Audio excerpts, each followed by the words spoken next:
জিন্দাবাদ। আমল করো নামাজে রোজা কায়েম করো সুন্নিয়াত, আমল করো নামাজে রোজা কায়েম করো সুন্নিয়াত। জিন্দাবাদ জিন্দাবাদ জিন্দাবাদ নবী নবীজির আশিক যিনি মরে ও মরে না তিনি, নবীজির আশিক যিনি মরে ও মরে না তিনি। কাফন পরে ঘুমিয়াছে গাউসুল আজম বগদাদ, কাফন পরে ঘুমিয়াছে গাউসুল আজম বগদাদ। জিন্দাবাদ জিন্দাবাদ নবীর সেনা জিন্দাবাদ, জিন্দাবাদ জিন্দাবাদ নবীর। নবীর জন্য হওরে পাগল ওহে নবীর আশিক সকল, নবীর জন্য হওরে পাগল ওহে নবীর আশিক সকল। পার করিবে দয়াল নবী রোজ হাসরে ফুলসিরাত, পার করিবে দয়াল নবী রোজ হাসরে ফুলসিরাত। জিন্দাবাদ জিন্দাবাদ নবীর সেনা জিন্দাবাদ, জিন্দাবাদ জিন্দাবাদ নবীর। আমল করো নামাজে রোজা কায়েম করো সুন্নিয়াত, আমল করো নামাজে রোজা কায়েম করো সুন্নিয়াত। জিন্দাবাদ জিন্দাবাদ নবীর সেনা জিন্দাবাদ, জিন্দাবাদ জিন্দাবাদ নবীর। বাবারা আসুন না, বাজেট কি সামনে যাইতেছি। যেই ভাইয়েরা মাহফিলের আয়োজন করেছেন, যাদের আয়োজনে এত সহজে আমরা মাপ পেয়ে গেলাম, তাদের জন্য দোয়া করা আমাদের দরকার আছে কিনা? আজকের এই যুব সংঘের ভাইদেরকে আল্লাহ পাক হায়াত দেখ, সকলে বলুন আমিন। বাবার আসুন, আমি পবিত্র কোরআন শরীফ থেকে হাদিস শরীফ থেকে যা তেলাওয়াত করেছি এখন আলোচনায় ঢুকবো। আল্লাহ যেটুকুন তৌফিক দিবেন আমি সেটুকুন আলোচনা করব। আসুন আলোচনায় যাই, তার আগে একটু মহব্বতে দরুদ শরীফ পড়ুন, আলোচনায় ঢুকে যাব। আল্লাহুম্মা সাল্লি আছো বুঝিনা তোমার মায়ায় কান্দে নবী, তোমার মায়ায় কান্দে নবী, শুয়ে সোনার মদিনা।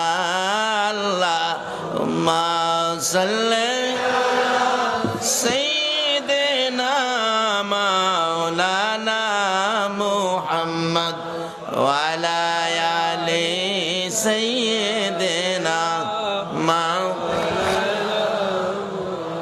بلغ العلا بكماله كشف الدجى بجماله حسنت جميع خصاله صلوا على বাবারা ভাইয়েরা আসুন, আমি আলোচনায় ঢুকলাম। পবিত্র কোরআন শরীফ থেকে আমার সর্বপ্রথম তালাওয়াত ছিল কুল্লু নাফসিন যায়িকাতুল মাউত। আপনারা কি আল্লাহর কোরআন শরীফ মানেন? সবাই মানেন তো? আল্লাহ আপনাদের উদ্দেশ্যে ঘোষণা দিলেন, সকল প্রাণীর উদ্দেশ্যে কুল্লু নাফসিন যায়িকাতুল মাউত, সকল প্রাণী একদিন মৃত্যুর কোলে ঢলে পড়বে। আচ্ছা, আমরা সকলের একদিন মরতে হবে, এই কথাটা কি রাইট? এই ঘোষণাটা কে দিলেন? কোন আল্লাহ? যার জমিনে থাকি। এটা আসলে উনিই দিতে পারেন, যিনি জমিনের মালিক। যেমন বাস্তব আসেন, আপনার 3টা বাড়ি আছে চট্টগ্রাম শহরে, ভাড়া দিয়ে রাখছেন। আপনার ইচ্ছে হয়েছে ভাড়াটিয়া বাহির করে দিবেন। এই মাসের প্রথমে বলে দিলেন, এই ভাড়াটিয়ার ভাইয়েরা আগামী মাসে কিন্তু আমার বাড়ি আপনাদের ছেড়ে দিতে হবে। আচ্ছা, আপনি বাড়িওয়ালা ভাড়াটিয়াকে নির্দেশ দিলেন বাড়ি ছেড়ে দিতে হবে, এই ভাড়াটিয়া কি আগামী মাসের পর আর থাকতে পারবে? আপনি বাড়ির মালিক, আপনি নির্দেশ দিয়েছেন 1 মাসের সময় দিলাম, আপনার 1 মাসের মধ্যে জায়গা জমিন দেখে অন্য বাসা দেখে আগামী মাসে আমার বাসা ছেড়ে দিবেন। একটা সাধারণ মালিক যদি নির্দেশ দেয় বাড়ি বাসা ছেড়ে দিতে হয়, যিনি সমস্ত পৃথিবীর মালিক সে আল্লাহ আমাদের উদ্দেশ্যে ঘোষণা দিয়েছেন, ওয়ারেন্ট পাঠিয়েছেন, তোমরা আমার জমিন ছেড়ে দিতে হবে। ঘোষণাটা কি? কুল্লু নাফসিন যায়িকাতুল মাউত। এই ঘোষণাই আগে যারা আসছিল তারা চলে গেছে, আমরা যারা আছি আমরাও যাইতে হবে। যাইতে যে হবে, আমি আপনাদের কাছে একটা প্রশ্ন রাখি, আপনারা মৃত্যু হয়ে গেলে কোন দেশে যাবেন?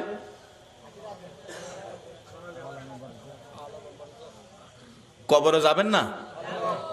আখেরাত তো এখন না, আখেরাত তো বহু দূরে। প্রথম কই যাবেন? সবাই বলুন কই? আচ্ছা, কবরে যে যাবেন, কবরের অবস্থা কি জানেন?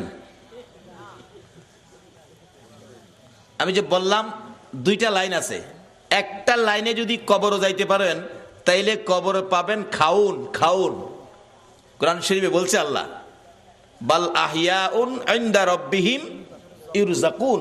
আল্লাহু আকবার বলুন।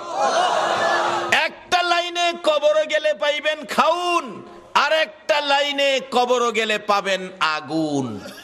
আপনারা কি আগুনের লাইনে যাবেন না খাউনের লাইনে যাবেন? সবাই কি খাউনের পক্ষে? তাইলে মৌলবীরা দোষ দিয়েন না, খালি মৌলবীরা খায়। আপনারা সবাই কিন্তু খাউনের পক্ষে, কি ঠিক নেই? আমরা এমন একটা লাইন ধরবো যে লাইনটাই কবরে গেলে খাউন, আর যে লাইনটাই কবরে গেলে আগুন, এটার থেকে আমরা আল্লাহর কাছে পানা চাবো। রাজি আছেন তো? তা আসুন, এই কবরে যখন যাইতেই হবে, লাইন দুইটা রাখলাম, আসবে পরে কোন লাইনে আগুন কোন লাইনে খাউন। অবশ্য কবরে কিন্তু যাইতেই হবে। কি? যে কোর্ট থেকে ওয়ারেন্ট, এই কোর্টের রায় অমান্য করার ক্ষমতা পৃথিবীর কারো? আমাদের তত্ত্বাবধায়ক সরকার পারবে অমান্য করতে? জাতিসংঘের মহাসচিব পারবে? বুশে পারবে? এর বাফে পারবো? এর বাফে পারে নাই, গেছে গা। এমন এক কোর্টের রায়, কুল্লু নাফসিন যায়িকাতুল মাউত, সকল প্রাণী মৃত্যুর কোলে ঢলে পড়বে। তাইলে আসুন আমরা এ রায় মাইনা নেই, না মানলেও থাকার সুযোগ। তাহলে মৃত্যুর পরে আমাদেরকে কবর নামের কারাগারে পাঠাবে, কবর নামের কারাগারে পাঠাবে। আসুন, এই কবরে যাওয়ার আগে রাস্তা দুইটা, একটা কবরে আগুন, একটা কবরে খাউন। আসুন, সামনে আসতেছে। তাইলে আমরা যখন মৃত্যু হবে কিভাবে মরলে ভালো হয়, কোন রাস্তায় কি করতে হবে, একটু পরামর্শ আল্লাহর জিজ্ঞাসা। আল্লাহ, আমরা এখন কি করতে পারি বলেন? আল্লাহ আপনাদেরকে ভালো পরামর্শ দিতেছে কোরআন শরীফ। ইয়া আইয়ুহাল্লাযীনা আমানু দুখুলু ফিস-সিলমি কাফা। ও বিশ্বাসীরা, ইমানদাররা, তোমরা পুরাপুরি ভাবে ইসলামের মধ্যে ঢুকে যাও। বলুন, কিসে ঢুকতে বলছে? তা আমরা তো ইসলামে আছি, আবার কেন ঘোষণা দিল? তাহলে বোঝা গেল আমরা পুরাপুরি ভাবে ইসলামে ঢুকি নাই, কিছু বেজাল আমাদের মধ্যে আছে। এই বেজাল যে আছে, এটা বুঝবেন কেমনে যে কোন জিনিসটা বেজাল, কোনটা সঠিক? আল্লাহ তাও কোরআন শরীফে ফাইসালা দিছে। তোমরা সঠিকটা বুঝতে গেলে তোমরা একটা কাজ করো, সেটা কি? অমাইয়ুতির রাসূলা ফাকাদ আতাল্লাহ। তোমরা আমার রাসূলের কথাগুলি শোনো। কার কথা বলুন? এই রাসূলের কথা চন্দ্রে শুনে, শোনেনি? সূর্যে শুনে, আল্লাহু আকবার বলুন। কুল কায়নাত শুনে, আল্লাহর আরশ কুরসি লৌহ কলম শুনে, এমন কোন মাখলুকাত নাই যিনি আমার নবীর কথা শুনে না। কেন? এই নবীর কথা শোনার জন্য বলেছে আমার আল্লাহ। আল্লাহ বলেছে তোমরা আমার এই রাসূলের কথাগুলি শুনো, মানো, কারণ এই নবীর কথা মানলেই হবে আমি আল্লাহর কথা মানা। কোন নবী? তাও আল্লাহ ঘোষণা দিয়েছে কোন নবী? ওমা আরসালনাকা ইল্লা রাহমাতাল লিল আলামিন। যে নবী সকল সৃষ্টির জন্য করুণা, সকল সৃষ্টির জন্য যিনি রহমত। বাবারা ভাইয়েরা, এই নবীর কথা যদি মানতে পারেন, এই নবীর পক্ষে যদি আসতে পারেন, তাহলে আমার আল্লাহ আপনাকে কি দিবে? মা বাবারা ভাইয়েরা, মক্কার ঘটনা বাস্তব ঘটনা। এই নবীর পক্ষে সর্বপ্রথম যিনি জীবন দিয়েছিলেন, ইনি একজন মহিলা। ইনি হলেন হযরতে সুমাইয়া। সুমাইয়ার জীবনী নবীজির পক্ষে থাকবে, নবীজিকে ভালোবাসবে, নবীজির কথা মানবে, নবীর আদর্শ ধরবে, নবীর পক্ষে থাকবে, ইসলাম বুঝবে, ইসলাম শান্তি, ইসলামের পক্ষে থাকবে। এই অবস্থা দেখে নিষ্ঠুর পাষাণ আবু জাহেল সুমাইয়াকে প্রশ্ন করে বসলেন, সুমাইয়া রে, বাতিজার পক্ষে থাকবি, আমার পক্ষে থাকবি না? আমি তো মক্কা নগরীর গর্জিয়াস নেতা। হ্যাঁ বলে, মক্কা নগরীর গর্জিয়াস নেতা।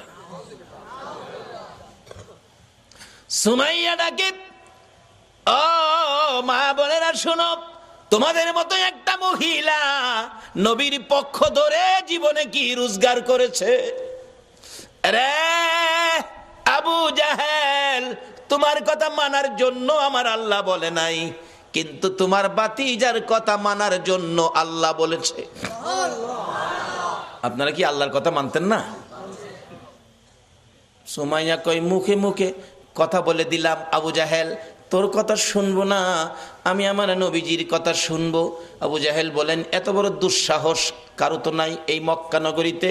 আবু জাহেল নিষ্ঠুর পাষাণ এক পর্যায়ে রাগ হইয়া, সন্ত্রাসী আবু জাহেল সুমাইয়াকে শেষরাইয়া ঘর থেকে বাহির করে মরুভূমির খোলা জায়গায় দাঁড় করাইয়া টাইনা টাইনা পরনের সবগুলো কাপড় খুলে ফেলেছে।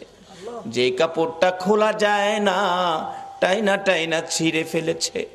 একবারে উলঙ্গ করে পাগলিনী আমার নবীর আদরের, আমার নবীর পাগলিনী সুমাইয়াকে উলঙ্গ করে দাঁড় করাইয়া ডাকতেছে আবু জাহেল, ও সুমাইয়া বল, এবার তোরে কে রক্ষা করবে? সুমাইয়া চোখ দুইটা বন্ধ করে হাতটা এইভাবে বুকের উপর রেখে চোখের পানিগুলো গাল বেয়ে বেয়ে জর্জর করে ছাড়তেছে। আবু জাহেল ডাকে, মক্কার লোকেরা রে, দেখা যা, আমার ভাতিজার পক্ষের লোক সুমাইয়াকে উলঙ্গ করেছি। সুমাইয়া কান্দে, মাবুদ, আবু জাহেল মক্কার মানুষ ডাকে আমারে দেখার জন্য, তোমারে একবারও ডাক দেয় না। মাবুদ, আমি সুমাইয়া তোমারে ডাক দিলাম, তোমার বন্ধুর পাগলিনী সুমাইয়ারে দেখা যাও না। আমার আল্লাহ বলেন, সুমাইয়া রে, আমার বন্ধুর ভালোবাসায় বেইজ্জতি হইতেছস, আমি আল্লাহ তোর দাওয়াত কবুল করলাম, আমি তোরে দেখব। আবু জাহেল রাগ হয়ে গেছে, আল্লাহরে ডাকো দেখার জন্য, দাঁড়াও ভালো করে দেখাইতেছি। ঘরের ভিতরে যাইয়া বল্লম নিয়ে বেরিয়ে আসলেন আবু জাহেল। বল্লম নিয়ে এসে আমার নবীর পাগলিনী সুমাইয়া রে তল পেটের নিচে এত জোরে আঘাত করলো, সুমাইয়া চিত হয়ে জমিনে পড়ে গলাকাটা মুরগির মতো লাফায়, জিব্বাটা বাহির করে দিয়ে কান্দে, মাবুদ গো, তোমার বন্ধুর পাগলিনী সুমাইয়ার জীবন যায় গো, দাওয়াত দিলাম দেখা গেলা না। আমার আল্লাহ ডাকে, জিবরাইল রে, আমার বন্ধুর পাগলিনী সুমাইয়ার জীবন যায়, কাঁদতেছে দেখার জন্য, আমি আল্লাহ কেমনে খালি হাতে দেখবো রে? আমার জান্নাতুল ফিরদাউসটা উঠাইয়া দে, বন্ধুর পাগলিনী সুমাইয়ারে আমার জান্নাতুল ফিরদাউস দান করে দিলাম। এই নবীর পক্ষ ধরে হযরতে সুমাইয়া মহিলা হইয়া কবরে যাওয়ার সময় জান্নাতুল ফেরদাউস হাতে লইয়া ওই কবরের মধ্যে ঢুকেছে। আপনারা কি জান্নাত নিবেন না জাহান্নাম নিবেন? জান্নাত নেওয়ার রাস্তাই হলো নবী মুহাম্মদুর রাসূলুল্লাহর রাস্তা। শুধু জান্নাত নয়, আজকে যারা নবীর ভালোবাসায় বসে আছেন, আপনারা কি কেউ নবীজিরে দেখছেন? কেউ দেখছেন না? এই নবীর ভালোবাসা দেখেন নাই, বাংলার জমিনে বসে আছেন, এইভাবে আপনাদের মতো ভালোবাসায় নবীরে দেখে নাই হযরতে ওয়াসকরণী। 7 বছর বয়স নবীরে ভালোবাসে। কয় বছর? কিন্তু ওয়াসকরণী পিতাহারা হয়ে গেলেন। মার গলায় ধরে কান্দে, মাগো বাবা নাই, সংসার কেমনে চলবে? মা বলেন, বাবা চিন্তা করো না, আল্লাহ চালাবে। ওয়াসকরণী সম্পূর্ণ সংসারের দায়িত্ব নিতে হলো। 7 বছর বেড়া বকরি দুম্বা লইয়া পাহাড়ে পাহাড়ে যায়, বেড়া বকরি দুম্বা ছেড়ে শুধু গুনগুন গুনগুন করে গান গায়, দয়ার নবী মায়ার নবী গো, আপনি আমার জীবনের জীবন। বলুন, দয়ার নবী মায়ার নবী গো, আপনি আমার ওয়াজ করুনি। নবীরে দেখে নাই এই চোখে, শুধুমাত্র নবীর ভালোবাসার গান গাই, দিন যাই রাত্র যাই, মাঝে মাঝে পাহাড়ের চূড়ায় নিরিবিলি বসে নবীর ভালোবাসার গান গাই। এদিকে কারো কারো দুম্বা, কারো কারো বকরি ভাগে থাফাইয়া নিয়ে যায়। মাঝে মাঝে বিচার যায় মায়ের কাছে, ও ওয়াসকরণীর মা, তোমার ওয়াসকরণীর বেড়া বকরি দুম্বা অনেকগুলি বাগে নিয়ে গেছে। মার কাছে বিচার গেলে, বাড়িতে আসলে ওয়াসকরণী জিজ্ঞেস করে, মা বাবা গো, তোমার বেড়া বকরি দুম্বা বলে বাগে খাইছে, তুমি কইছিলা? মা আমি কাছে ছিলাম না, তাহলে খবরটা কি? ওয়াসকরণীটা ডাকে, মা গো আমি দেখেছি বাঘ আসছে গো মা, কিন্তু বাঘ আসে ঠিকই, আমার বকরির পাশে বাঘ নাকটা লাগাইয়া গো, নাক আমার বকরির গায়ে লাগাইয়া হাত লাগাই না। রে নবীর আশিকেরা গো, যেই নবীর আশিকে ওয়াসকরণী, তার বেড়া বকরি দুম্বা জংলার বাগে খায় না, নাক লাগাইয়া হাত লাগাই না। মা আমি দেখেছি ভাগ এসে আমার বকরি ছেড়ে দিয়ে অন্যের বকরি ধরে নিয়ে যায়। এ হলো নবীর ভালোবাসার পুরস্কার। মাগো কোনোদিন ভয় পাইও না, ওয়াসকরণীর বকরি জংলার বাগে খাবে না। ওয়াসকরণীর মধ্যে আছে নবীর ভালোবাসা, যেই নবীর সৃষ্টি না হইলে বাঘের সৃষ্টি হতো না। ওয়াসকরণী একদিন মাকে বললেন, মা আমাকে একটু অনুমতি দিবেন, আমি নবীর সাথে দেখা করে আসি। যাও বাবা, দেরি করো না, তাড়াতাড়ি আইসো। নবীজি বাড়ির সামনে চোখের পানি ছেড়ে ছেড়ে ডাকেন, আমার নবী আছেননি বাড়িতে? ও দয়ার নবী আছেননি বাড়িতে? ভিতর থেকে কে যেন বলে দিলেন, নাই নাই, নবীজি বাড়িতে নাই। ওয়াসকরণী দুইটা চোখের পানি আমার নবীর বাড়ির সামনে রেখে গেল। কি রাখলো? কি রাখলো? চোখের পানি। চলে গেলেন, মায়ের আদেশ, চলে যেতে হয়, দেরি করা যাবে না। কিছুক্ষণ পর আমার নবী, মায়ার নবী উপস্থিত। বাড়ির সামনে দাঁড়ায়া নবী একটা চিৎকার মারছে, বাড়িতে কে আসো গো? আমার ওয়াসকরণী বুঝি আসছিল। আল্লাহু আকবার বলো। না দেখে ভালোবাসাই যদি এত জ্বালা রে, আজকে কারা না দেখে নবীর ভালোবাসাই বসে আছো? ওয়াসকরণীর মতো পাগল হইয়া কারা মাহফিলের আয়োজন করেছো? তোমাদের জীবন ধন্য হইয়া গেছে। হযরতে ওয়াসকরণী চলে গেলেন, আমার নবী বাড়ির সামনে দাঁড়াইয়া চোখের পানি ছেড়ে দিলেন।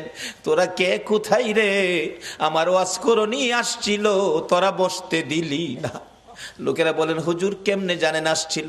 তোরা কথা জিজ্ঞাস না রে, আমার ওয়াসকরণীর চোখের পানির গন্ধ জমিনে পাওয়া যায়। যেই নবীর ভালোবাসার চোখের এক ফোঁটা পানির দাম আল্লাহর আরশের চাইতেও বেশি। যেই নবীর ভালোবাসার একটা ফোঁটা চোখের পানি যদি কারো জমিনে পড়ে, তার জন্য জাহান্নামের আগুন হারাম হইয়া যায়। ওয়াসকরণী আসছিল, তোরা বসতে দিলি না, আমার ওয়াসকরণী চলে গেল রে। ওয়াসকরণী আর কোনোদিন নবীর সাথে দেখা হয় নাই। যেদিন আমার নবী জগৎ ছেড়ে চলে যাবেন, মদিনার রওজা পাকে শুয়ে যাবেন, তার আগে আগে আবু বকর, ওমর সাহাবীরা জড়ো হয়ে তাদের একটা আলোচনা শুরু হয়ে গেল।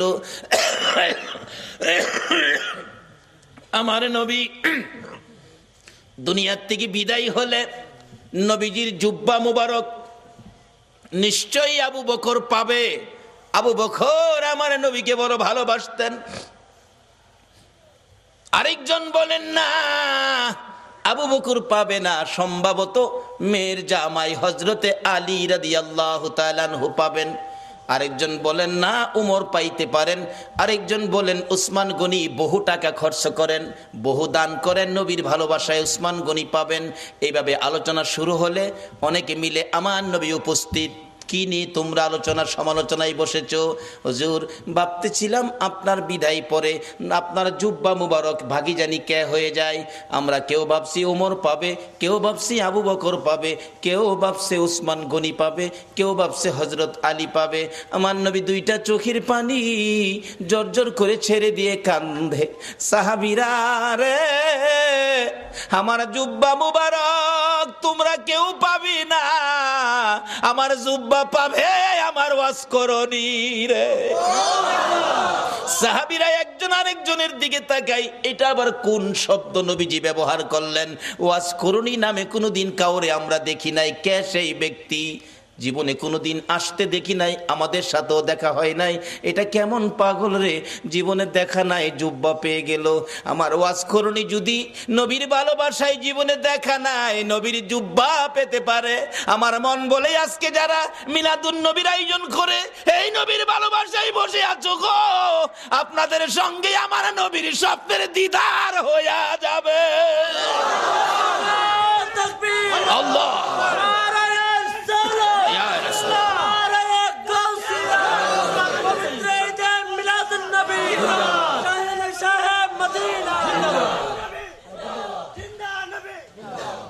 বাবারা ভাইরা, হযরতে ওয়াজ করণীর জন্য আমার নবী জুব্বা বাজেট করেছে না দেখে ভালোবাসায়। আমরাও তো না দেখে ভালোবাসায় বসে আছি। আজকে কি আমাদের নবী আমাদের জন্য একটা বাজেট কি নবী দিতে পারে না? নবী যে বাজেট করতে পারে এই বিশ্বাস কি আপনাদের আছে? এটা কি মানেন? তাহলে আসেন, অনেক সময় আবার অন্যজনে প্রশ্ন করে বসবে এটার প্রমাণ কি নবী যে বাজেট দিতে পারে। বাস্তবে আসেন, একটা মদিনার ঘটনা। মদিনায় একটা নবীর আশিক ছিল। নবীর আশিকটা নবীজির রওজা পাকের পাশে পইরা থাকে, খায় না। মানুষে কয় তুই খাইতি না, মইরা যাবি তো? কয় খাইতাম না। কেন খাইতি না? যে নবীর বাড়িতে আইছি, নবী যদি খাওয়ায় তাইলে আমি খাবো, না হয় মইরা যাবো, খাইতাম না। রোজার পাশে বইটা রয়েছে। নবীজি স্বপ্ন যুগে একদিন বললেন, এই পাগল, তুই যে পাগলামি করতেছস, আমি খাওয়াইলে খাইবি, এখন কি আমার চুলায় কি রান্না হয়? পাগল কয়, রান্না টান্না বুঝি না, আপনি খাওয়াইবেন খামু, না খাওয়াইলে মরে যাবো। কি করব? নবীজি একদিন স্বপ্ন যুগে এসে 2টা রুটি, নবী পাক স্বপ্নে 2টা রুটি দিয়ে গেলেন। আচ্ছা বলুন, নবীজির স্বপ্ন কি স্বপ্ন না বাস্তব? বিশ্বাস করেন? তাইলে আপনি ইমানদার। যেই নবীর ওই রকম এক একজন ইমানদারের জন্য 10টা পৃথিবীর সমান একটা জান্নাতের বাজেট। নবীজির স্বপ্ন কি স্বপ্ন না বাস্তব? যদি কেউ নবীজিকে স্বপ্নে দেখেন, কোনো সন্দেহ নাই সরাসরি নবীকে দেখছেন। কারণ নবীর সুরত ইবলিশ ধরার ক্ষমতা নাই। 2টা রুটি নবী দিলেন। অনেক সময় স্বপ্নে আমরাও তো কিছু পাই, কিছু খাই, এরকম হয় না? হয় না? এক বেচারা স্বপ্নে দেখে চিকন চাইলের পোলাও, দেশি চাউল, দেশি মুরগির রান দেওয়ার আগে হাই খাইতাছে, স্বপ্নে খুব খাইতাছে। এবার যে মুরগির রানের তে গোস্ত ছুড়াই তো টান দিছে না, হাত গিয়া বাড়ি অলনি না হ লাগছে। বাড়ি অলনি তো চিল্লানি মারছে, আমারে মাইরা লাইছে রে, মাইরা লাইছে। চিল্লানিতে কিন্তু হ্যার ঘুম ভাঙছে। ঘুম ভাঙছে পরে কই কি হয়েছে, কি হয়েছে? কই তুমি আমার নাক ভাঙ্গা লাইছো। কই দেখ, নাক ভাঙলে ভাঙছে, যে একটা খাউন খাইছি। বাড়ি অলনি কই আমি পাশে এত খাউন খাইলা, আমারে কইলা না কি খাইছি একটু দেহি। তাড়াতাড়ি করে বাতি জ্বালাইছে, বাতি জ্বালাইয়া দেহে খাতা ছিঁড়া মুহ দিয়া থুই রাখছে। তা আমরার স্বপ্নের খাউন হইল খাতা ছিঁড়া। বলুন, নবীজির স্বপ্নে দেওয়া কি খাতা ছিঁড়া? আসুন না সেই নবীর পক্ষে যাই। আল্লাহু আকবার বলুন। ওই আশিক বলেন, পাগল বলেন, আমি 2 রুটি পাইয়া স্বপ্নেই খাইতে শুরু করলাম। খাইতে খাইতে 1.5 রুটি খাইলাম। অর্ধেক রুটি হাতে আমার ঘুম ভেঙে গেছে।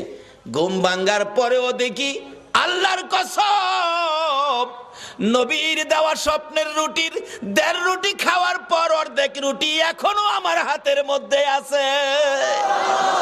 বলুন, এই নবী এখনো উম্মতের কিছু দেওয়ার ক্ষমতা আছে কিনা? তাহলে আসুন সেই নবীর পক্ষে যাই, সেই নবীর দেখানো রাস্তাটার মধ্যে দাঁড়াই, তাহলে পাবো। নবীকে স্বপ্নে দেখলে এটা বাস্তব। একজন আল্লাহর ওলি, নামটা আমার খেয়াল নাই, খেলে আসলে বসবো। উনি স্বপ্নে দেখে নবীজির সামনে বসা, নবীজি এভাবে দাড়ি মোবারকে খাওয়াইতেছেন, এমন সময় একখান দাড়ি মোবারক ভাঙ্গা জমিনে পড়ে গেছে। ওই আল্লাহর ওলি কই হাই হাই, নবীজির দাড়ি মোবারক জমিনে, তাড়াতাড়ি করে হাতে ধরে মুঠের মধ্যে নিয়ে আসছেন। ওনার ঘুম ভেঙে গেছে, দেখে ঘুম ভাঙার পরও হাতের মুঠ বন্ধ, মুঠ খুলে দেখে নবীজির দাড়ি মোবারক। ছিল স্বপ্ন, এখন বাস্তব। হাই হাই, নবীজির দাড়ি মোবারক কই রাখবো, কোথায় রাখবো, জায়গা ভালো জায়গা কই আছে, এখন না পায়া মাথার টুপির মধ্যে দিয়া সিলাই করে মাথায় রাখে। ওই আল্লাহর ওলি বলেন, নবীজির দাড়ি মুবারক আমার মাথায় থাকার কারণে দিনের বেলা রৌদ্রের মধ্যে রাস্তায় বাহির হলে মেঘের টুকরা এসে আমার মাথার উপর ছায়া দিত। আজকে সে নবীর পক্ষে যতদিন মুসলমান না যাবে ততদিন পর্যন্ত বিপদ থেকে বাঁচতে পারবে না। বিপদ থেকে বাঁচার একটাই পথ, সেই পথটা হলো নবী মুহাম্মদুর রাসূলুল্লাহর পথ। যে নবী স্বপ্নে দিলে এখনো দিতে পারে, আচ্ছা সে নবীর পক্ষে আমরা যারা বসে আছি, নবীজি কি আমাদের কিছু দিতে পারে না? তাই বলতেছিলাম, ওয়াজ করুনি নবীর ভালোবাসায় কি পাইতেছে দেখেন, আর আপনাদের জন্য কি বাজেট। আমার ওয়াজ করুনিকে আমার জুব্বা মুবারক তোমরা দিয়ে দিও। আবু বকর উমর প্রশ্ন করে বসলেন, হুজুর ওয়াজ করুনি কে, কোথায় থাকে, পরিচয় কি? আমার নবী চোখের পানি ছেড়ে দিলেন, ও আমার সাহাবীরা শোনো, ওয়াজ করুনি পরিচয় হলো নাম জিগাইলে নাম বলবে না, ঠিকানা জিগাইলে ঠিকানা বলবে না, কিন্তু বুঝবে কেমনে? তার হাতের মধ্যে সাদা অল্প একটু দাগ আছে, এই দাগটা দেখলেই বুঝবি ইনি হলেন আমার ওয়াজ করুনি। লম্বা ঘটনা। আবু বকর উমর লইয়া, মতান্তরে আবু বকর হযরত আলী কে লইয়া নবীজির জুব্বা মুবারক নিয়ে পাহাড়ে পাহাড়ে ঘুরে ওয়াজ করুনির খবর পাই না। বাবারা ভাইয়েরা, ও বাবারা ভাইয়েরা, আসুন না নবীর আশেক কিভাবে পরিচয় পাওয়া যায়। যাইতে যাইতে কোথাও পাই না, রাখালেরা রে ওয়াজ করুনি নামে কোনো পাগল তোমরা দেখছো নি? রাখালেরা বলেন, আপনার নাম কি? আবু বকর। ও আবু বকর, ওয়াজ করুনি চিনি না, ওই সামনের পাহাড়ের উপরে নির্জনে একটা পাগল বসে থাকে, নাম কি আমরা জানি না। দৌড়ে গেলেন, দুইজন প্রশ্ন করেন, আপনার নাম কি? আমার নাম জিগেলেন, আমি তো আল্লাহর বান্দা। তাইলে কিছুটা ইঙ্গিত পাওয়া গেছে। আরে আপনার নাম কি? আরে বাবা নামটা কি দরকার, আমি আল্লাহর বান্দা, আমি কি মিথ্যা বলছি? কয় না, নামটা বলেন। আমি আখিরি নবীর উম্মত। এমনি ওমর থাফা দিয়ে ডাইনে হাতে ধরছে, যে ডাইনে হাতে ধরেছে ওয়াজ করুনি চোখের পানি ছেড়ে দিয়ে চিৎকার মারছে, ওমর, আবু বকর রে, নিশ্চয়ই তোমরা আমার আখিরি নবীর খবর নিয়ে আইছো। আমার আখিরি নবী ছাড়া আমার এই গোপন খবর কেউ জানে না। আমার নবীর খবর কি? আমার নবী বুঝি দুনিয়ায় নাই রে। ও আবু বকর উমর দুইজনে মিলে প্রশ্ন করেন, কিভাবে জানেন আপনি? কত সম্পর্ক ছিল, জীবনে কোনো দিন দেখে নাই। কারা গো? এই নবীর মিলাদুন নবীর আয়োজন করেছো, নবীর ভালোবাসার রশি মদিনার সাথে লাগাইছো, নিশ্চয়ই তোমাদের সাথে একদিন আমার নবীর স্বপ্নের দিদার হয়ে যাবে। আবু বকর উমর ডাকে, ও ওয়াজ করুনি নাই রে, আমার নবী দুনিয়ায় নাই, এই জুব্বা মুবারক তোমার জন্য বাজেট করেছে। ওয়াজ করুনি বলেন, আমার জন্য জুব্বা নিয়ে আসছো, এই জুব্বা আমি কেমনে রাখবো রে, আমার নবী নাই, আমি নবীর উম্মতের জন্য কি করব? আবু বকর উমর প্রশ্ন করেন, আমরা আপনাকে কোনোদিন দেখি নাই, এত বড় বাজেট, এত বড় সম্পর্ক কিভাবে করলেন? আবু বকর উমর দুইজনে প্রশ্ন করলে হযরতে ওয়াজ করুনি ডাকে, আপনারা কি নবীকে ভালোবাসেন? হ। আপনারা ভালোবাসার কি প্রমাণ আছে আমারে দেখান তো। কথা কয় না, কি প্রমাণ আছে? নবীজির উহুদের জমিনে দুইটা দান মোবারক ভেঙেছে, আপনারা কি জানেন? হ জানি। দেখি আপনারা হা করেন। হা করলে, ও আবু বকর উমর রে, নবীর দান নাই, তোমাদের মুখে দান দেখা যায় রে, কেমন ভালোবাসো। আমি ওয়াজ করুনির মুখের দিকে তাকাইয়া দেখো, আমার মুখে একটা দাঁতও নাই। যেদিন শুনেছি আমার নবীর মুখে দাঁত ভেঙেছে দুইটা, আমি পাহাড়ে বসে পাথর দিয়ে ভাঙলাম দুইটা, উপরের দাঁত ভেঙ্গে ভাবলাম উপরের দাঁত না নিচের দাঁত, নিচের থেকে ভাঙলাম দুইটা, এই দুইটা না হইয়া যদি ডান দিকের হয়, ডান দিক থেকে ভাঙলাম দুইটা, ডান দিকের উপরে না হইয়া যদি বাম দিকের দুইটা হয়, বাম দিকের বামলাম দুইটা। এইভাবে আমি অস্করণী নবীর ভালোবাসায় ভাঙতে ভাঙতে 32টা দাঁত ভাঙলাম রে, নবীর ভালোবাসায় সবগুলো শেষ করে দিলাম। এবার আবু বকর উমর বলেন, ও অস্করণী বুঝেছি, তোমার ভালোবাসায় নবী খুশি হইয়া তোমাকে জুব্বা মুবারক বাজেট দিয়েছে। অস্করণী জীবনে কোনোদিন আমার নবীর দেখা পায় না, এত দূর থেকে যদি ভালোবাসাই নবী পাকের জুব্বা মুবারক পাইতে পারে, আমরা বাংলার জমিন থেকে সত্যিকার অর্থে নবীর ভালোবাসা দিলে আমরা কি নবীর দিদার পাইতে পারি না? বাবারা, কোন নবী? যেই নবীর কথা মানার জন্য আমার আল্লাহ বলেছে কবর যাওয়ার আগে মুসলমান হও। মুসলমান কিভাবে হবেন, কোন কায়দায় কোন আদর্শে মুসলমান হবেন? আল্লাহ বলেছে তোমরা আমার নবীর কথা মানো। কোন নবী?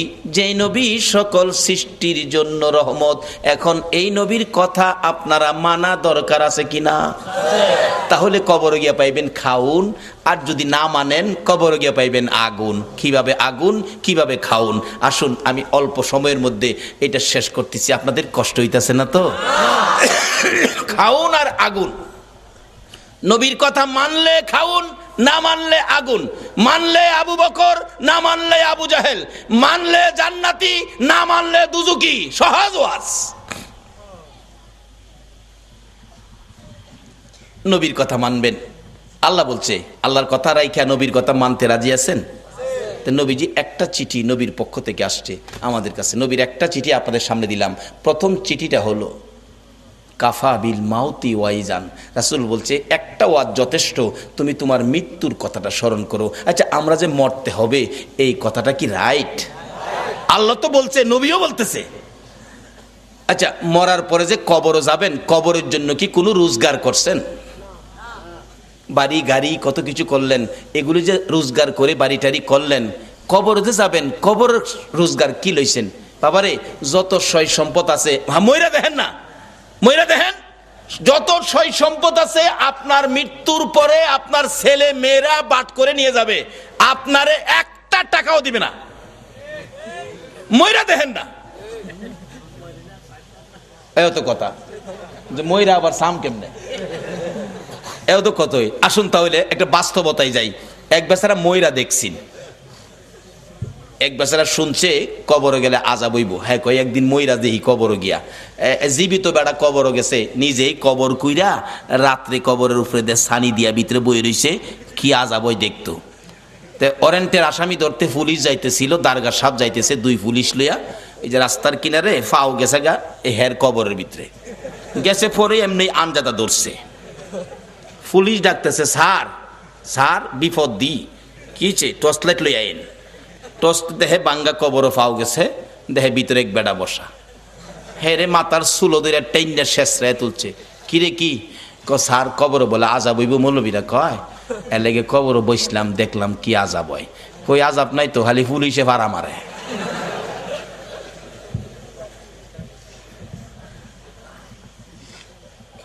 পরে আমজাদা ধরলাম, পরে দেখলাম যে চুলো দুইটা টাইনা তুললেন, এই তো, আর আযাব কই? পুলিশ দু তিন বাড়ি ফুটকির মধ্যে দিছে।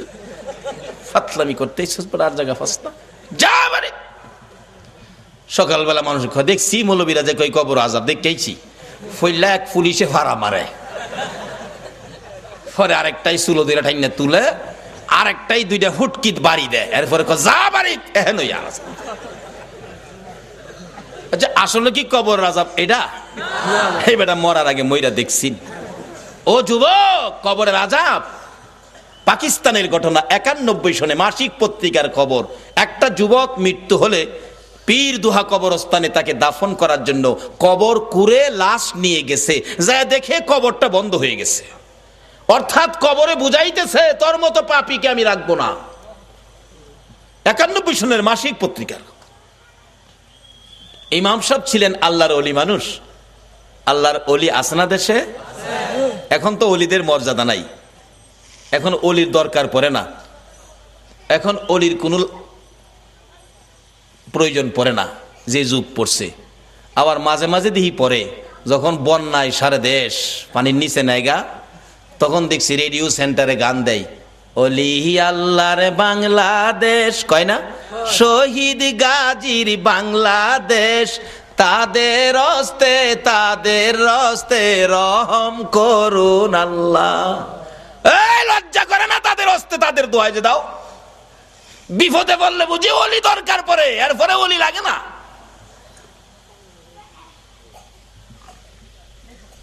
মুসলমানদের তিনটা শক্তি, একটা হলো তাওহীদ, আর একটা হলো রিসালাত, আর একটা হলো বেলায়াত। বেলায়েতের শক্তির হাতগুলি কত পাওয়ার, এই হাতগুলি কেন বন্ধ করা হলো? এই জন্যই বাংলার মুসলমান বিপদে পড়ল। তার আগে নবীর চিঠি হাতে নেন, নবীর চিঠি, আর দুনিয়া ও মাজরাতুল আখিরা। বাবারে যুবক, দুনিয়ায় বন্ধুর চিঠি পাইলে 3 বার করে পড়ো বন্ধুর চিঠি। বান্ধবীর চিঠি পাইলে দরজা বন্ধ করে পড়ো। ওই নবীর চিঠি পড়ো যেই নবী 63 বছর জিন্দেগি উম্মতি উম্মতি বলে কানছে, এখনো সোনার মদিনায় শুইয়া শুইয়া আমার নবী 24 ঘন্টা উম্মতি উম্মতি বলে কান্দে। বলুন, এই নবীর পক্ষে থাকা আমাদের দরকার আছে কিনা? বাবারা ভাইয়েরা, এই নবীর চিঠির মর্যাদা যদি দিতে পারেন ভাগ্য ভালো হয়ে যাবে। চিঠির মর্যাদা দিয়েছেন উমরের জীবনী খুলুন, হযরত উমর নবীর চিঠি নয়, নবীর আদুরের নাতি ইমাম হুসাইন রাদিয়াল্লাহু তাআলা আনহুর চিঠির মর্যাদা দিয়ে উমরের জীবন তো ধন্য হয়ে গেল। হুসাইনের চিঠির মর্যাদা দিয়ে যদি উমরের জীবন ধন্য হয়, নবীর চিঠির মর্যাদা দিলে বলুন আমাদের জীবন ধন্য হবে কিনা? উমর নবীর চিঠি নয়, আদুরের নাতি হুসাইনের চিঠির মর্যাদা কিভাবে দিয়েছেন? হুসাইন, ওমর যখন মদিনার রাষ্ট্রপতি, হুসাইন এবং ওমরের ছেলে আব্দুল্লাহ দুইজন খেলাধুলা করতে যাইয়া এক পর্যায়ে হুসাইন বলে ফেললেন ওমরের ছেলেরে, গোলামের বাচ্চা গোলাম। আব্দুল্লাহ কয়, হুসাইন আমারে গোলামের বাচ্চা গোলাম কইছেন? হ্যাঁ, বুঝছেন আমার বাবা রাষ্ট্রপতি, বাগেরে থাপ্পড় দেয়, চিনেন না আমার বাবারে? বাড়িতে গিয়ে কয়, আব্বা ওমর কি? হুসাইন আমারে কয়, আমি বলে গোলামের বাচ্চা গোলাম, আপনি বলে বড় গোলাম, আমি বলে বাচ্চা গোলাম। ওমর হাসে, কয় আব্বা আপনি হাসেন, বিচারটা করতে হবে। ওমর ডাকে, ও আব্দুল্লাহ, যার বিরুদ্ধে বিচার দিয়েছ তার বিচার করার ক্ষমতা আমার নাই। রে আব্দুল্লাহ, যেই নবী সেজদায় গেলে হুসাইন নবীর ঘাড় মুবারকে বসে থাকে, হুসাইন গার মুবারকে বসে থাকলে আমার নবী নামাজের তাসবিহ 5 বার 7 বার 9 বার 11 বার হুসাইন নামে না। নবী চাইলেন নামাইতে, কেন? আল্লাহনি প্রশ্ন করে বসে, বন্ধু গো, নামাজের সেজদায় গিয়ে নাতি কাঁধে লইয়া পড়ে আছো, নাতি পাইয়া কি আমি আল্লাহর কথা ভুলে গেছো?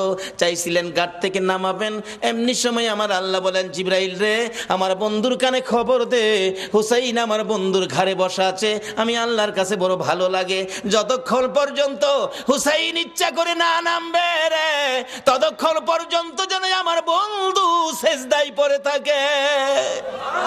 এই হুসাইনের বিচার করার ক্ষমতা আমি উমরের নাই। না বাবা, বিচার করতে হবে, যাও জুমার দিন বিচার হবে মসজিদে নববীতে।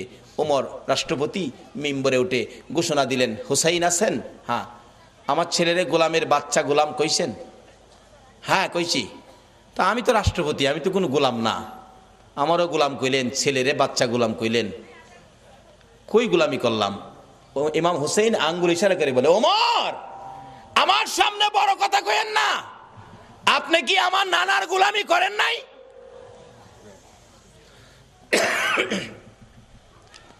ওমর দুইটা চোখের পানি গাল বেয়ে বেয়ে জর্জর করে ছেড়ে দিলেন।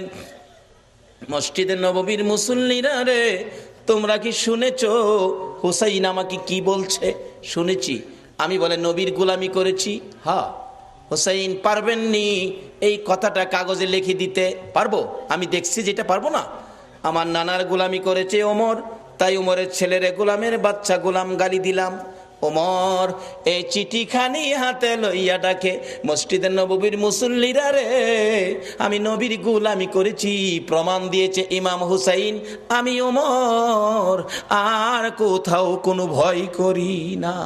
ওমর বলেন, হুসাইন বলেছে আমি নবীর গোলামি করেছি আর আমি ভয় পাই না, নবীর গোলাম হইয়া কবরে যাব। ও মুসল্লিরা, আমি উমর যদি মৃত্যুবরণ করি, হুসাইনের চিঠির মর্যাদা দিলেন উমর, আমি উমর যদি মৃত্যুবরণ করি, আমার কাফনের ভিতরে ঢুকাইবার আগে হুসাইনের লেখা চিঠি রে, নবীর গোলামি করেছি, আমার হাতের মধ্যে দিয়ে, আমার হাতটা কাফনের মধ্যে দিয়ে দিও। আমার আল্লাহ কই, উমর রে, আমার নবীর আদরের নাতি হুসাইনকে ভালোবাসা দিলে, আমার নবী মদিনার রওজাত থেকে বলুন এই ভালোবাসার খবর পাইছে কিনা? হুসাইনের চিঠির মর্যাদা দিয়ে ওমরের অবস্থা কি? ওমর রাষ্ট্রপতি, মসজিদে নববীর মধ্যে নামাজের ভিতরে ওমরের কলিজার মধ্যে ছুরির আঘাত করেছে, জামাতের মধ্যে ওমর ঢলে পড়ে গেছে, রক্তে মসজিদে নববী লাল লাল হয়ে গেছে, মুসল্লিদের পায়ের নিচে জামাতের মধ্যে রক্ত যাইতেছে, মুসল্লিরা নামাজের মধ্যে চিৎকার মারছে, কার রক্ত রে? মসজিদে নববী লাল হয়ে গেছে, ওমর ঢলে পড়ে আছে, ওমরের ছেলে ডাকতেছে, মুসল্লিরা গো, আমার বাবারাই আঘাত করেছে, কে জানি, দরজা বন্ধ করে দেন, প্রতিশোধ নিব, বিচার করব কোন মুনাফেক জানি আঘাত করেছে। ওমর ছোট্ট ছোট্ট সুরে ডাকে, ও বাবা আমার কাছে আসো, প্রতিশোধ নিবা, বিচার করবা আমাকে খুশি করার জন্য। হ বাবা, বাবা রে, বিচার করে প্রতিশোধ নিয়ে খুশি করতে পারবি না, আমাকে যদি খুশি করতে হয় আমি তো মরে যাব রে বাবা, একটা কথা শুনো। কি কথা? ছেলে, নবীজির রওজার পাশে আমার ভাই আবু বকর ঘুমাইছে, আর একটা জায়গা খালি আছে রে ছেলে, আমাকে যদি খুশি করতে হয় মা আয়েশা সিদ্দিকার কাছ থেকে অনুমতি নিয়ে আসো, আমি উমরকে নবীজির পাশে নিয়ে শুয়াইতে পারো, নবীর পাশে যদি আমারে শুয়াইতে পারো রে, আমি উমর খুশি হইয়া যাইব। অথচ তখনও তিনি রাষ্ট্রপতি, ইচ্ছে করলে গায়ের জোরে শুইতে পারতেন, কিন্তু ইসলাম কোনোদিন গায়ের জোর ব্যবহার করে না। নবীরে মানেন, সব বুঝে আসবে। দৌড়ে গেলেন উমরের ছেলে, মা আয়েশা সিদ্দিকা, আমার বাবাকে ছুরির আঘাত করেছে, বাবার মৃত্যু হয়ে যাবে, বাবা কাঁদতেছে, নবীজির রোজার পাশে একটু জায়গা এখানে শোয়ার জন্য অনুমতি দেবেন? মা আয়েশা ভাবতেছেন, ইচ্ছে ছিল আমি এখানে শুইব নবীজির পাশে, এক পাশে আমার বাবা আবু বকর, আরেক পাশে আমি শুইব। ওমর অনুমতি চাইলেন, কি বলবো, আচ্ছা আপনি এখন যান, আমি একটু পরামর্শ করি। ওমরের ছেলে চলে গেছে, বাবা অনুমতি হয় নাই, তুমি আবার যাও, আবার যাও। আবার আয়েশা দেখে মা আয়েশা সিদ্দিকা নবীজির রওজার পাশে দাঁড়িয়ে আছে, প্রশ্ন রাখতেছেন, নবী গো, ওমর আপনার পাশে শুইতে চাই, ইচ্ছে ছিল আমি আয়েশা আপনার পাশে শুইব। হুজুর বলুন কে আপনার পাশে শুইব, আমি আয়েশা না উমর? আমার নবী হুসাইনের চিঠির মর্যাদা দেওয়ার কারণে রোজার ভিতর থেকে নবী ডাকতেছে, রে আয়েশা, আয়েশা রে, আমার উমরকে আমার পাশে শুয়ার অনুমতি দে। নবী ডাইকা ডাইকা পাশের বিছানায় শুয়াইলেন। নবীর আদরের নাতি হুসাইনের চিঠির মর্যাদা দিলে নবী যদি ডাইকা ডাইকা পাশে শুয়াই গো, এই নবীর চিঠির মর্যাদা সরাসরি দিলে বলুন বিপদে পড়লে নবী আমাদের পাশে আসবে কিনা? বাবারা ভাইয়েরা, মরতে হবে, মরার আগে আসুন রাস্তাটা ক্লিয়ার করি, নবীর চিঠির মর্যাদা দেই। নবী বলেছে কাফা বিল মাউতি ওয়াইজান, একটা চিঠি হলো একটা ওয়াজ যথেষ্ট, মৃত্যুর কথা স্মরণ। আরেকটা চিঠি হলো আদ-দুনিয়া ও মাজরাতুল আখিরা, এই জগৎ থেকে আখিরাতের বাজার আমাদের করতে হবে, কিন্তু দুনিয়ার বাজার করলাম, আখিরাতের বাজার নাই, মরে দেখেন আপনার কিছুই দুনিয়ার সঙ্গী নাই। আরে মা বাবার কথা মতো যে জন চলে না, বলুন মা বাবার কথা মতো যে জন চলে না, আল্লাহ নবীজির দয়া তারা পাবি না। হায়রে আল্লাহ নবীজির। মা বাবাকে দুঃখ দিলে নামাজে রোজা যাই বিফলে, মা বাবাকে দুঃখ দিলে নামাজে রোজা যাই বিফলে, মার কলি যায় আগা দিলে খোদা সহে না, মার কলি যায় আগা দিলে খোদা সহে না, আল্লাহ নবীজির দয়া তারা পাবি না। হায়রে আল্লাহ নবীজির। মা একটা চিৎকার মারছে, রে কবিরাজ আমি মা রাজি আছি। একজন শুধু রাজি হইছে, বলুন এই ব্যক্তিটা কে? জোরে বলুন কে? কোন মা রে? আমার নবী বলেছে এই মায়ের পায়ের নিচে তোমার জান্নাত। বাবারে আর যাই করো না করো, মা বাবার মনে কষ্ট দিও না। মা বলেন কবিরাজ আমি রাজি আছি। কবিরাজ বলেন মা কেউ রাজি হলো না, আপনি কেন রাজি হলেন? মা দুঃখের কথাগুলো বুঝাইতে চাইতেছে, কবিরাজ রে এই সন্তান যখন আমি মায়ের পেটে ছিল 10 মাস 10 দিন, কোন রাত সারা রাত আমি ঘুমাইতে পারি নাই, দাঁড়ায়া দাঁড়ায়া কাটাইছি। যেদিন বাবা দুনিয়ায় আসবে রে কবিরাজ, প্রথম দিনের ব্যথা সহ্য করেছি, কারো কাছে কই নাই। দ্বিতীয় দিনের ব্যথা জিহ্বা কামড়ায় সহ্য করেছি। তৃতীয় দিনের ব্যথা সহ্য করতে পারি নাই রে কবিরাজ, বেহুশ হয়ে গেছি। আমার শাশুড়ি মা দৌড়ায় আসছে, আমার বৌমার কি হলো? আশপড়শি মুরব্বী মহিলাদেরকে দৌড়াইয়া জোর করেছে।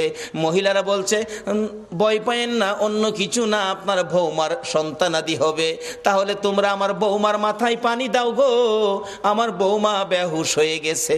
রে কবিরাজ বালতির পর বালতি পানি মাথায় দিয়ে জ্ঞান যখন ফিরলে রে কবিরাজ, এত ব্যথা সহ্য করতে পারি না।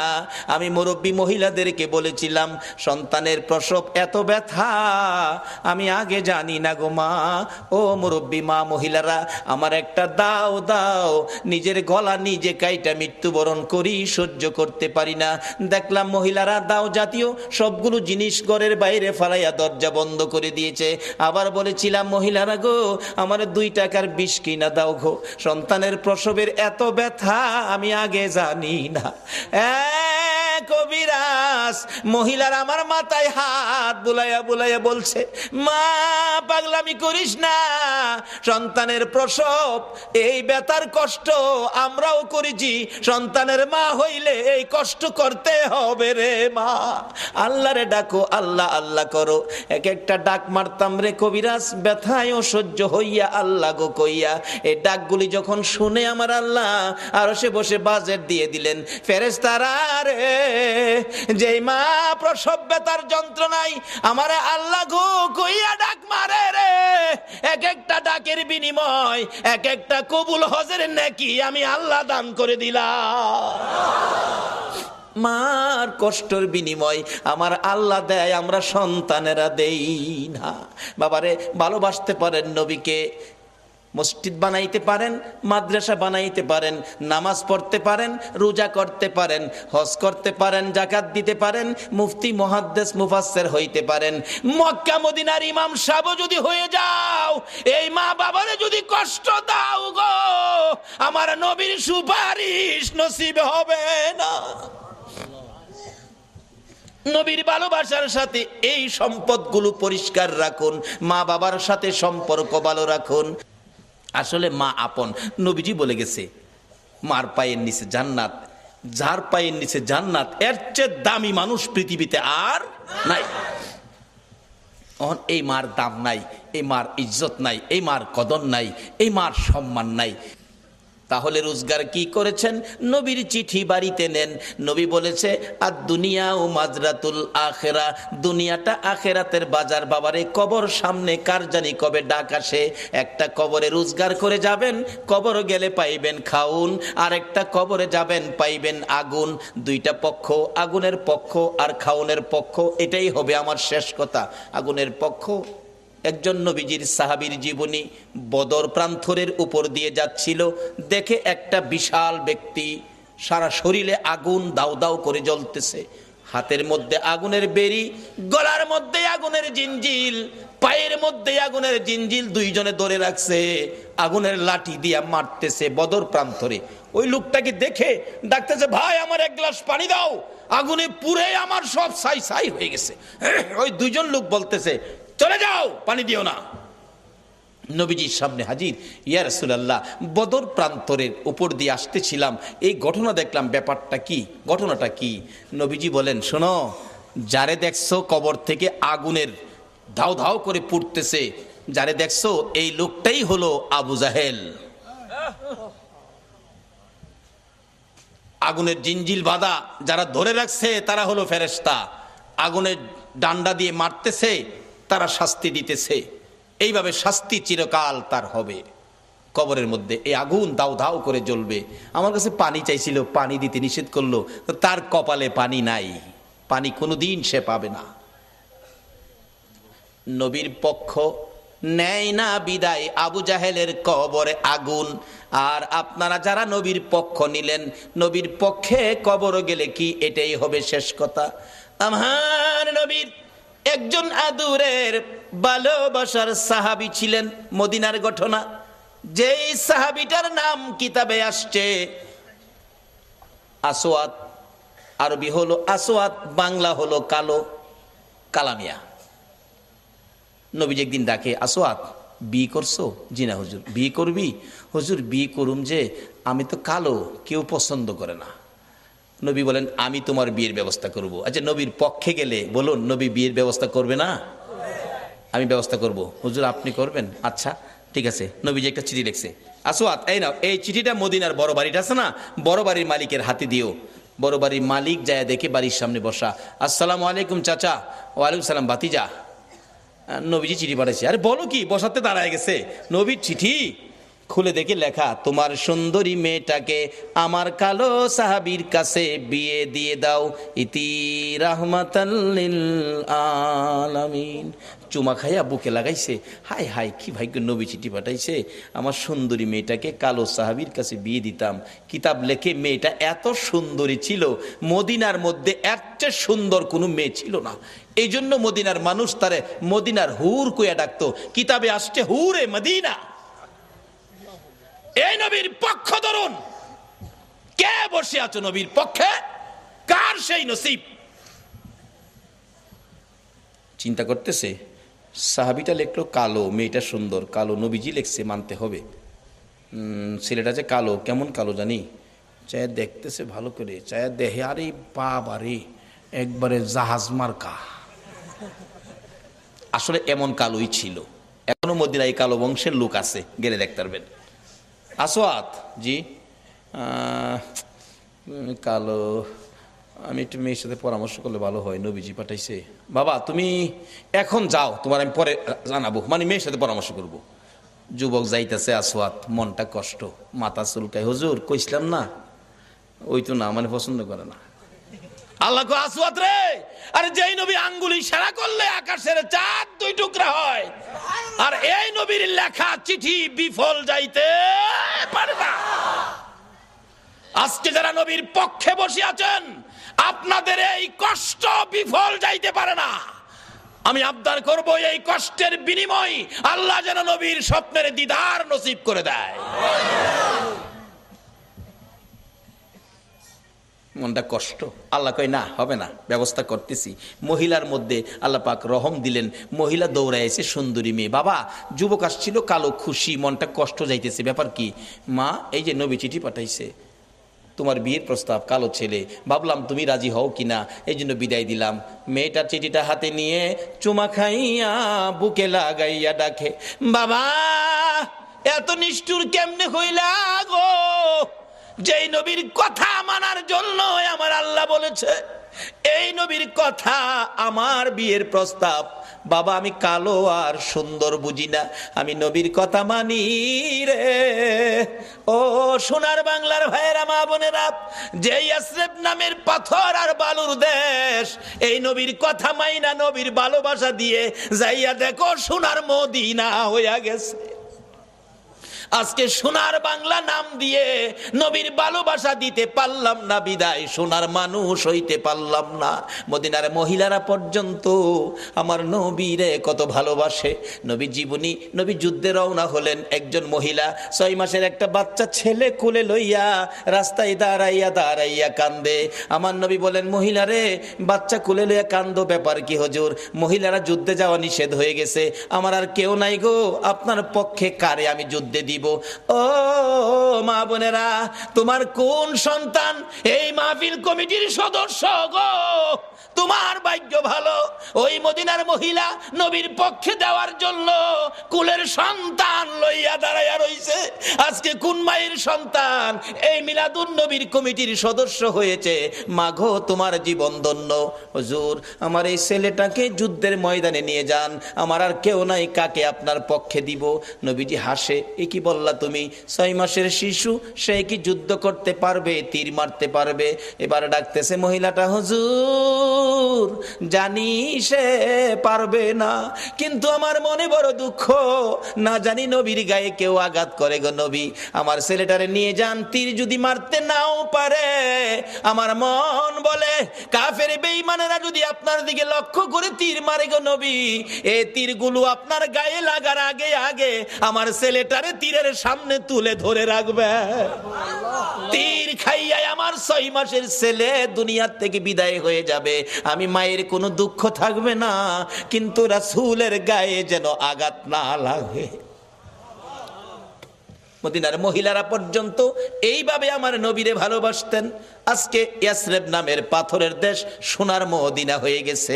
এবার মেয়েটা ডাকতেছে, বাবা গো আমি সুন্দর আর কালো বুঝি না, নবী চিঠি পাঠাইছে, নবীর কথা মানতে যাইয়া সুন্দরী মেয়ে কালোর কাছে বিয়ে বসতে রাজি হয়ে গেলাম। বাবা ডাক দেন, যাইতেছে গা, নবী কষ্ট পাবে। মদিনার মহিলারা পর্যন্ত নবী কষ্ট পাবে এই কাজ করতে রাজি না। ডাক দেন, বাবা তো আগেই রাজি। আসওয়াদ কালামিয়া আসেন। ডাহের সাইজ দেখা যা ভালোই, বিয়াটা যদি হয় আপনারা কি দাওয়াত দিলে যাইবেন? কেউ রাজি না, যাইতেন না? বুঝছি কিছু টাকা পয়সা লাগে হয়তো, বিয়াত গেলে লেগে রাজি না।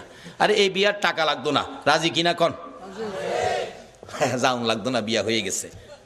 আসেন। আসসালামু আলাইকুম চাচা। ওয়ালাইকুম সালাম বাতিজা, কি ব্যাপার? বাবা আমার মেয়ে তো রাজি হইছে। কত রাজি হলে তো খুশির ব্যাপার। আল্লাহ রাজি হইতো না, রাজি করাইছি। নবীর পক্ষের বেইজ্জতি হতে পারে না, এটা আল্লাহ দেবে না। বাবা শুনেন, মহারণার টাকা আনছেন? আসওয়াদ কয়, মহারণার টাকা? নবীর চিঠি ছাড়া আমার কাছে আর কিছু নাই। আচ্ছা এই নবীর চিঠি থাকলে আর লাগে কিছু? নবীর চিঠি কিছু নাই। মেয়েটা কয়, আব্বা আপনি না ধনী মানুষ, নবী যখন পাঠাইছে মনে হয় গরিব লোক, মহারণার টাকা দেওয়ার জন্য আপনি তাকে কিছু সাহায্য দেন। কেমন মেয়ে, বাবারে পরামর্শ দেয়, নবী খুশি হইব কোন কাজে দেন, নবী খুশি হইব, আল্লাহ খুশি হইব, সাহায্য, যৌতুক না সাহায্য। মেয়ের পরামর্শ দিলেন, আসওয়াদ নেন এটা মহারণা দিয়েন। আবার জিগায়, আসওয়াদ আজকে বিয়ে হলে একটা নতুন কাপড় কিনতে পারবি, টাকা আছে? এমটি পকেট, একবারে খালি, কিছু নাই। দিবেন কিনা কন? না দিলে জামুগা, অন সাহসে উঠছে। মেয়েটাকে, বাবা এটা পাগল, যাইতে দিয়েন না, নবী কষ্ট পাইব। বাবা আপনারা ধনী মানুষ, কেমন মেয়েও বাবারে পরামর্শ দেয়, ধনী মানুষ না আপনি, দেন না বাবা। একটা কাপড়ের টাকা দিলেন, মহারণার টাকাও বাবা দিলেন। লইয়া আসওয়াদ মদিনার মার্কেটে বিয়ের বাজার করবে। কাপড়ের দোকানে ঢুকলেন, দোকানদার কাপড় দে, সুন্দরী মেয়ে বিয়ে করব, দেখেন কোনটা নিবেন কোনটা না। আসওয়াদ দেখতেছে কোনটা নিবে কোনটা না। এমন সময় শুনে রে রাস্তা দিয়ে কে যেন পাগলের মতো দৌড়ায়, এতিমের মতো কান্দে আর ডাকে, রে মদিনার দোকানদারেরা, ও মদিনার যুবকেরা, ও মদিনার সাহাবীরা, খবর পাইছো নি? আল্লাহর বন্ধু যুদ্ধের ময়দানে রওনা হয়ে গেছে।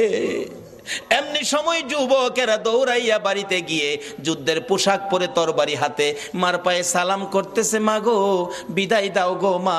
নবী বলে যুদ্ধে গেছে, বিদায় দাও, দেখা হবে হাসরের ময়দানে। দোকানদারেরা দোকান বন্ধ করতেছে, দোকানদারি করবে না। আসওয়াদ নিজেকে নিজে প্রশ্ন করে, ও আসওয়াদ, নবী বলে যুদ্ধে যাইতেছে, তুই কি এখন যুদ্ধের বাজার করবি না বিয়ের বাজার করবি? মন ফাইসালা দিলেন, নবী যুদ্ধে যাবে, বিয়ের বাজার করব না। বিয়ের বাজারের সবগুলো টাকা লইয়া, নবীর ভালোবাসা কাকে কয়, একটা তরবারি বিয়ের বাজারের টাকা দিয়ে যুদ্ধের বাজার তরবারি কিনে নবীর পিছে পিছে দৌড়াইয়া যুদ্ধের ময়দানে যুদ্ধ করতে করতে হযরতে আসওয়াদ শহীদ হয়ে গেছে। যে যুদ্ধে 70 জন সাহাবা জীবন দিয়েছে, আমার নবী যুদ্ধ শেষে ডাকতেছেন, সাহাবীরা রে আমার শহীদদেরকে দাফন কর, গোসল দিস না রে, রক্ত মাখা জামা গুলো পাল্টাইস না, রক্ত মাখা জামা সহ দাফন করে দে। আমি নবী হাসরের ময়দানে আমার আল্লাহরে দেখাবো আমার উম্মতেরা কত পাগল ছিল। সেই নবীর ভালোবাসায় কারা বসে আছেন? আমার নবী দাফনের নির্দেশ দিলে 69 জনকে রক্ত মাখা জামা কাপড় সহ দাফন করা হলো। 70-এর মাথায় দূরে পড়ে আছে হযরতে আসওয়াদ। নবী বলেন, সাহাবীরা রে আমার আসওয়াদ বিয়ে করতে গিয়েছিল, এই ময়দানে দেখা যায়। একজন বলেন, হুজুর আমি দেখেছি বিয়ের বাজারের টাকা দিয়ে আপনার কথা শুনে যুদ্ধের বাজার করে জীবন দিয়ে ফেলেছে। আমার নবী বলেন, কাছে যাইয়া দেখি নতুন তরবারিটা হাতে চিত হয়ে পড়ে আছে, জিহ্বাটা বাহির হয়ে কপালে লাইগা রয়েছে, কলিজাটা বাহির হইয়া থরথর করে কাঁপতেছে। আমার নবী ডাকে, আসওয়াদ রে মদিনার হুর নিলি না, নবীর ভালোবাসায় জীবন দিলি রে, কলিজা দেখাইয়া বিদায় হইলি, মাবুদ আমার আসওয়াদ রে কি দিবা গো আল্লাহ। নবী বলেন, আমি কবরের পাশে দাঁড়িয়ে আছি, আসওয়াদের লাশটা ধরে ধরে নিয়ে আনতেছে কবরে দেওয়ার জন্য। নবীজি কবরের দিকে তাকাইয়া মুস্কি মুস্কি হাসতেছেন। সাহাবীরা বলেন, ইয়া রাসূলুল্লাহ এই কবরের দিকে তাকাইয়া মুস্কি মুস্কি হাসেন কারণ কি? আমার নবী বলেন, সাহাবীরা রে আমি যা দেখি তোমরা তা দেখো না, আমি যা জানি তোমরা তা জানো না। হুজুর কি দেখে হাসলেন আমরা জানতে চাই। আমার নবী ডাকে, সাহাবীরা রে আমার আসওয়াদ মদিনার হুর ফালাইয়া আমি নবীর ভালোবাসায় বিয়ের বাজারের টাকা দিয়ে যুদ্ধের বাজার করে জীবন দিয়ে কবরে রওনা হয়েছে। আমি তার কবরের পাশে দাঁড়াইয়া দেখি রে মদিনার হুরের পরিবর্তে রে আসওয়াতের কবরে জান্নাতের হুর পাঠাইয়া দিছে। একটা পক্ষ হলো জান্নাতে খাউন, কবরের মধ্যে জান্নাতের হুর, আর একটা পক্ষ হলো কবর আগুন। যেই পক্ষটা নবীর দুশ্মন এটার কবরে হবে আগুন, আর যেই পক্ষটা নবী ভালোবাসছে নবীর পক্ষে ছিল এই পক্ষটাই হবে জান্নাতের খাউন, আর কবরে হবে জান্নাতের হুর। বাবারা কবরে যখন যাইতেই হবে এই পক্ষটা ধরুন, যেই পক্ষটাই কবরে গেলে, যেই নবীর ভালোবাসাই কবরে গেলে দুনিয়ার হুরের পরিবর্তে জান্নাতের হুর কবর আসে, সেই পক্ষটাই হলো মিলাদুন নবীর পক্ষ, সেই পক্ষটাই হলো ঈদে মিলাদুন নবীর পক্ষ, সেই পক্ষটা হলো এই নবীর ভালোবাসা, এই নবীর কথাগুলো মানা। আল্লাহ আমাদের সকলকে এই নবীকে ভালোবাসা, এই নবীর কথা মানার তৌফিক দান করুক। সকলে বলুন আমিন। আসুন দেখি কার ইমানি শক্তি কত। ওই নবীর উপর দুরুদ সালাম মদিনা পাঠাইতে আপনারা কে কে রাজি? আসুন নবীর উপর দুরুদ সালাম মদিনা পাঠাইয়া নবী সালাম আলাইকা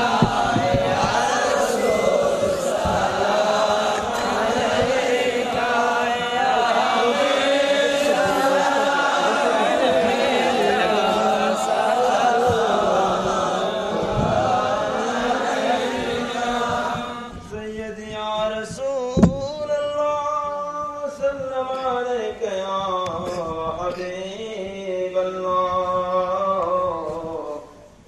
बहुत का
पर नजर हो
আসুন আমরা দোয়া করি, দোয়ায় শরীক হন। আল্লাহুম্মা আমিন।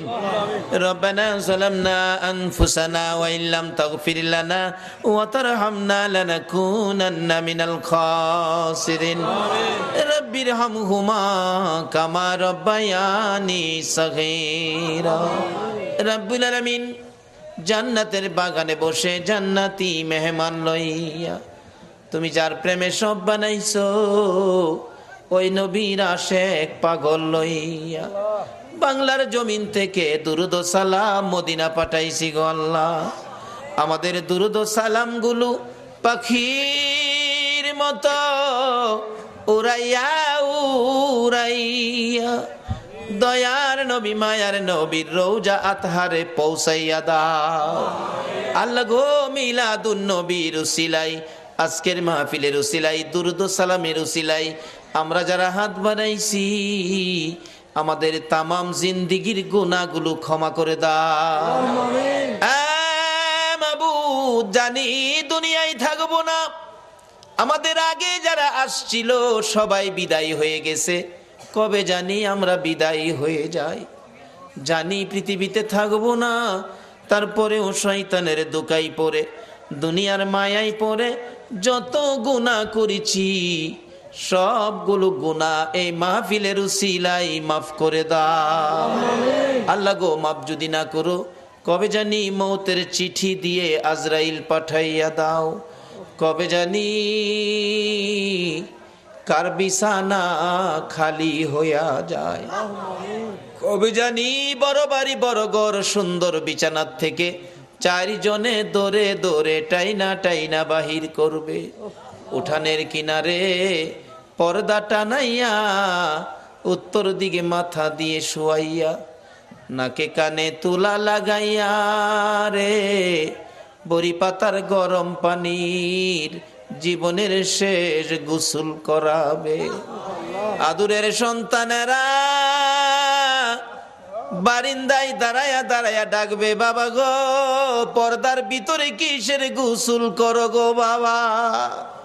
মা টাইনা টাইনা সন্তানের বুকে জড়াবে, আয় এতিম, এতিম রে আয় আমার বুকে আয়, তোর বাবা যেই গোসল করে রে, আজ থেকে তোমরা এতিম হইয়া গেছো। মাউত কত এতিম দেখি রাস্তায় রাস্তায় দাঁড়ায়া কান্দে। একটা এতিম ছেলে ঈদের দিন পুরান জামা কাপড় লাগাইয়া কান্দে। জিজ্ঞেস করি, বাবা কেন কান্দো? হুজুর সবাই নতুন জামা পরলো, আমার নতুন জামা নাই। কেন নতুন জামা নাই? বাবাকে বলো নতুন জামা দিবে। ছেলেটা কান্দে, হুজুর আমার বাবা নাই, আমি এতিম গো এতিম, একটা জামা কিনার মতো আমার কেউ নাই গো। ও এতিম রে এতিম।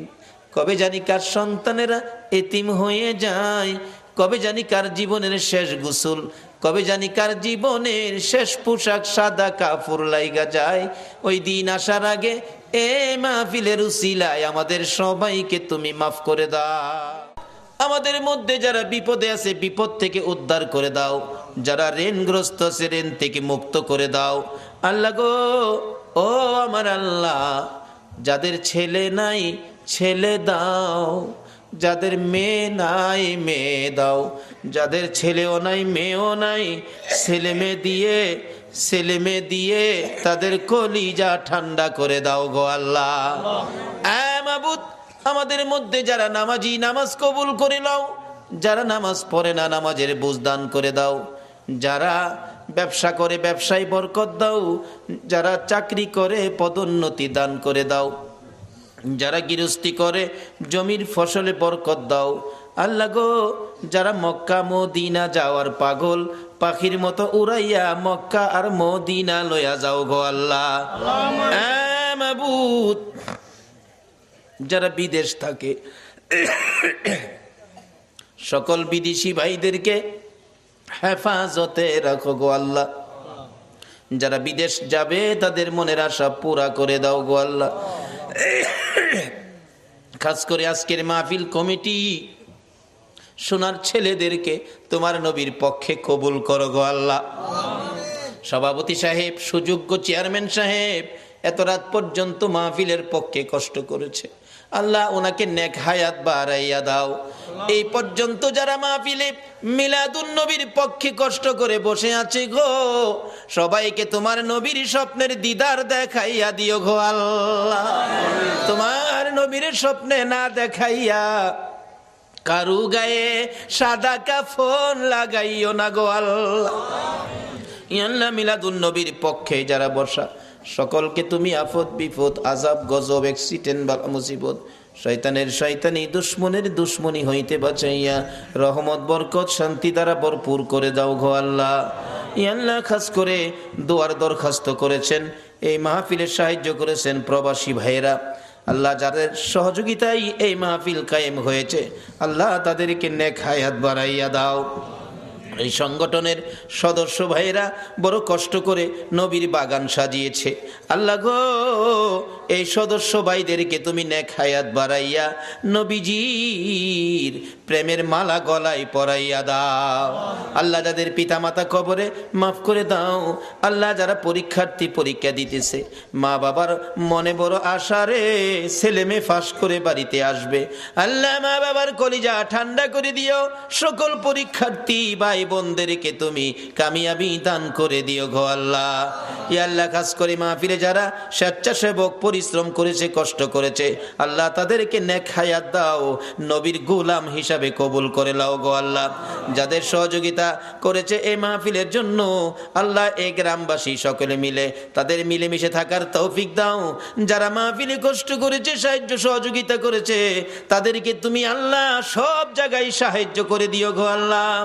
ইয়া আল্লাহ খাস করে যারা এই প্রতি বছর মাহফিলের পক্ষে থাকে, আল্লাহ মাহফিলে থাকে থাকবে আসছে আসবে সাহায্য সহযোগিতা করেছে করবে, সকলকে তুমি কাল কিয়ামতে নবীর গুদারায় উঠাইয়া ফুলসিরাতের ফুল পার করে দিও গো আল্লাহ। এই সংগঠনের সদস্য যারা বিদেশ থাকে সবাইকে তোমার দুরুদ সালাম, আল্লাহ গো তোমার নবীর দুরুদ সালামের প্যাকেট করে তোমার কুদরতি হাতে দিলাম। এই সদস্য বিদেশের জমিনে যারা থাকে সবাইকে তুমি হেফাজতে রাখো গো আল্লাহ। সকলকে তুমি রুজি রোজগারে বরকত লাগাইয়া বেশি বেশি করে নেক হায়াত বাড়াইয়া দাও। আল্লাহ যারা নবীর মিলাদের পক্ষে আসে না, আল্লাহ সবাইকে বুঝ দিয়ে নবীর মিলাদের পক্ষে কবুল করে নাও। আল্লাহ মসজিদ কমিটির সদস্যদেরকে নেক হায়াত বাড়িয়ে দাও, তোমার ঘরের খেদমত বেশি বেশি করার তৌফিক দান করে দাও। আল্লাহ যাদের ছেলে নাই ছেলে দাও, যাদের মেয়ে নাই মেয়ে দাও, যাদের ছেলেও নাই মেয়েও নাই ছেলে মেয়ে দিয়ে কলিজা ঠান্ডা করে দাও। আল্লাহ যাদের অনেক উপযুক্ত ছেলে রুজি রোজগারের ব্যবস্থা নাই,